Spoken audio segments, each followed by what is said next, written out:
Ladies and gentlemen, how's it going? Once again, I am your friendly neighborhood cryptocurrency computer man, and today we're taking a look at the original clapper. That's right, friends, ladies and gentlemen, coming from way back in the late 80s, early 90s, the original clapper. Unfortunately, you can only plug in 250 watts, and that's basically just good for lamps. But let's face it, that's about the only thing they advertise with. Now, I've already got into this.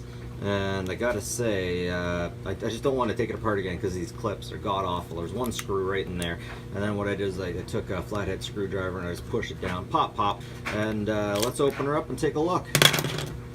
So one of the first things we noticed is we definitely got, well, a microphone and a giant capacitor. Sorry for the sound of the dryer. I've been exiled to the basement, and since I'm a father now, I only get so much time to do these things. So what else do we got here? Now this is an original one. There's a really excellent YouTuber that had a later version that could tell you more. And in the later version, they had a what's called a fuse, but I'm not seeing a fuse on this one. And that I find this interesting right there. We got an onboard chip that's been black gooed right to the board, and then the board itself has been soldered to another board. So it's like a daughter board almost. Pretty cool. Let's leave that there so everyone has a quick look at what's going on here.